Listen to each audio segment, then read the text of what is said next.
তে আপনি যদি মারা যান আপনার কি কোনো মাজার টাজার হবে?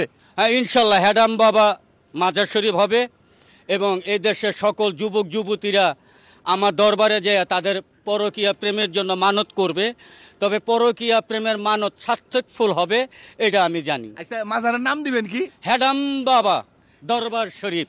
আচ্ছা, ওই জায়গায় হেডাম বাবার মাজারে গিয়া মানে কি কি এই যেমন পরকীয়া প্রেমের সার্থকতা, হ্যাঁ, পরের সুন্দরী বৌনিয়া ভাগ্যা যাওয়া, পরের সম্পদকে লুণ্ঠন করা, পরের সুস্থ ব্যবসা প্রতিষ্ঠানে আগুন জ্বালানো, পরের সুখের সংসারে কুটনামি করা, এই ধরনের কিছু প্রকৃত অভিজ্ঞতা যা আমার দরবার থেকে তারা সংগ্রহ করতে পারবে। কারণ আমি বাচ্চা থাকতেও গুয়ায় আঙ্গুল দিতাছি, মইরা যাইয়া 2 আঙ্গুল দিব। মানে হেডাম বাবার আমারে ধরতার আচ্ছা, এই হেডাম বাবার মাজারটা কোন জায়গায় হইব?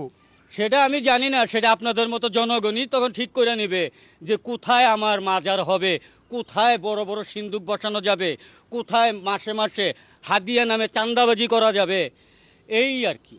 আচ্ছা আচ্ছা, আপনি কি ভাবেন যে আপনি মরার পরে মাজার হইলে এই যে মানুষের পরকীয়া প্রেম মানে এই যে জিনিসগুলো যে আপনার কাছে চাইবো, তে মাজারে ভিতরে কি আপনি কি জিন্দা থাকবেন নাকি?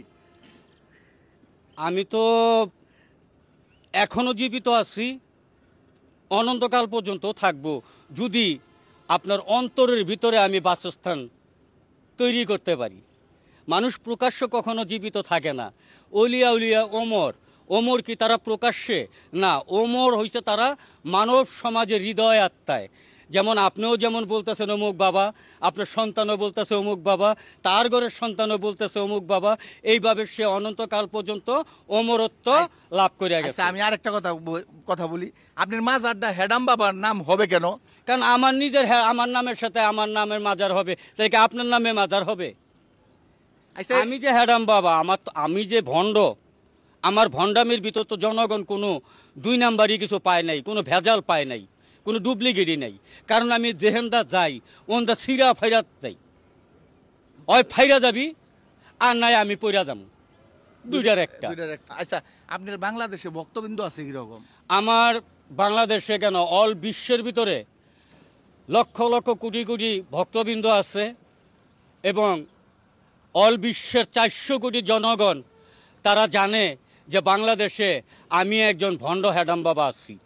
আপনি ভণ্ড কেন? কাজে আমি খারাপটা চোখে দেখতে পাই, আমি তো ভালোটা চোখে দেখতে পাই না। কারণ ভালোটা তো দেখে আপনাদের মতো 10 জনে, কিন্তু আপনারা পিছন থেকে বলবেন ভালো, আর আমি সামনের দিকে যেতেছি, আমি দেখতেছি আমি মিথ্যা কথা বলতেছি, আমি আকাম করতেছি, আমি কুকাম করতেছি, আমি মানুষের পথে বিভ্রান্তি সৃষ্টি করতেছি।